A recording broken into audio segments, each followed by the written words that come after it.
What's up? We are going to go over a Crucifix series from when your opponent is turtled.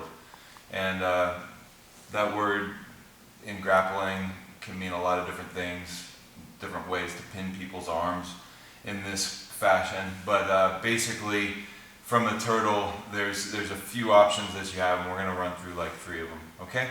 So, from this position here, when we get here and our opponent is turtling, I like this position right here where my knee is in deep, in between their knee and their elbow. I don't know if you guys can see that, but right here, let's turn.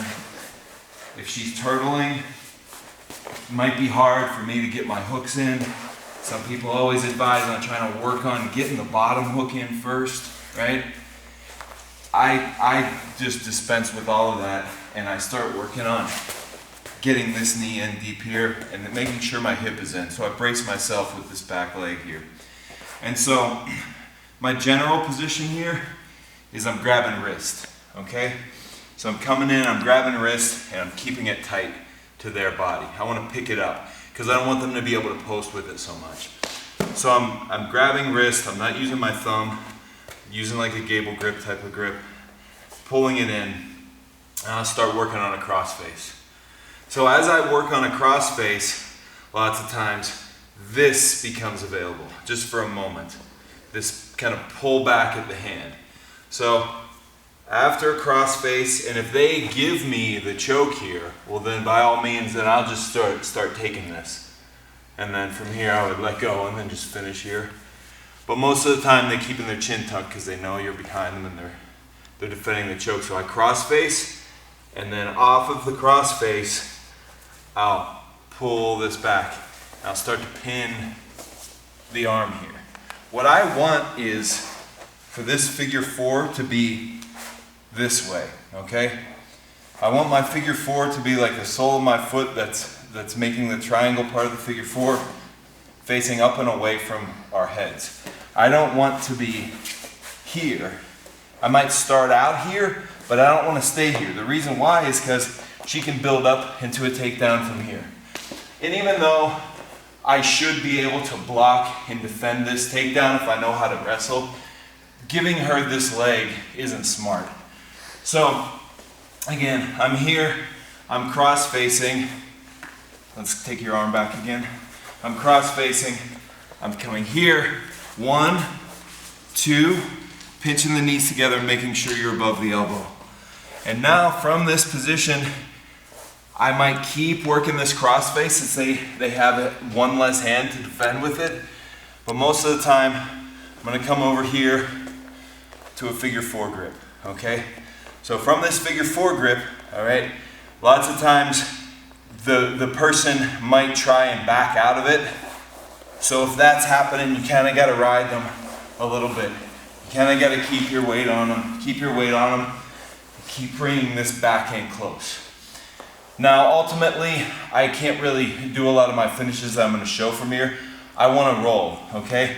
If I decide to take my roll this way, there's always a chance she pops her head out, and gets on top here. And now I'm on the bottom here dealing with all that. And that's not what I want. I don't want to just slump over and fall off in that way. So what I want to do here, once I get this figure 4, is instead of rolling to face, I get all the way up on this foot and roll through right here. Okay? So now that I'm here, there's 3 different options. Option 1, and this isn't necessarily the order in which you'll find them. They'll give you your option, basically. You don't always get to decide. But option 1 that we'll go over is if they're lined up with you. Lots of times people will kind of bridge a little bit, and it allows you to keep your body underneath them and line up with them.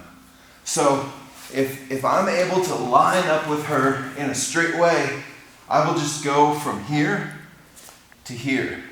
So from the Kimura grip to hand on wrist, and then I'll just start working this choke in. And really, as long as I can get my fingers right back here, that's all I need. I don't need to necessarily be this deep where I would maybe want to let it go and lock it up. That can create a scramble sometimes. So I just want to be right here, and then once I grab right here behind the, on the shoulder right here, I'm just going to keep this grip tight and I'm pulling my elbow in. So right there, that's all you need to get a tap. You can do it with one arm, it's fine. They don't have any arms. So one arm against one neck with the right technique, you're going to be able to pull it off. Another good scenario that we can go over is if I'm here, lots of times they're not letting me line them up or anything. They're staying perpendicular to me. I gotta keep my knees pinched together. Don't forget that. It's not just about making the triangle small, it's about keeping the knees pinched together and above the elbow. I might want to block right here with this forearm. Being over here isn't always the best unless I know what I'm doing and I'm about to transition to a Kimura. But from here, I can keep her blocked.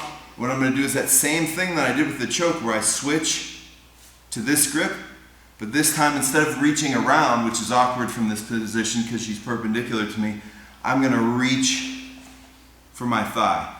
I don't need to get my forearm on the neck or anything like that. That gives away the idea that I'm going for a choke. I just want my hand to go across the top of the chest. So once I switch from here to here, I'm reaching for my hamstring. And now I can like fake them out like I'm gonna do something with this arm. There's nothing I can really do with it. But if they get this out, because they're gonna be straightening this arm out, it's one arm against one, great. Now she's gonna wanna turn into me. So as she goes to turn into me, I sit up and I've got a guillotine. So, yeah, that one again is, we're here, all right? I've got this Kimura grip, my forearm's against the neck, I switch, I reach for my hamstring. I'm not in on a choke just yet. All I'm doing is reaching just across to the hamstring. And from here, they're gonna notice that you don't have this Kimura grip anymore, so they might try fighting with this, getting this out. Let them get it out. This hand helps me sit up. I sit up, she turns into me. Come over here, please. This hand is deep, all right? So it's just right away, it's a high elbow guillotine, all right? Last finish I'm gonna show here is from this position, I'm gonna go ahead and switch out and go for a Kimura. It's a different type of Kimura than a lot of the ones that we work on, a different way to finish it. So I'm going to, from here, blocking, I'm gonna let go of my block and I'm gonna let go of my legs, all right? Different people respond differently, so you might have the person trying to turn and face you, and if they're trying to turn and face you, it's a race. So many times what I'll do is I'll let the legs go first and then let go of this, but what I'm trying to do is get to here. And so what I want is this connection between my lat and my shoulder back here, like the rear part of my armpit. I want that connection dropping down into the same spot on her, only in the front. The connection between the pec and the bicep right here. This is where I want to be. I don't want to be out here like this. I don't want to be up here like this. That's different. I want to drop everything, drop this whole entire side of my body. And what I'm going to do is try to turn the hand out this way.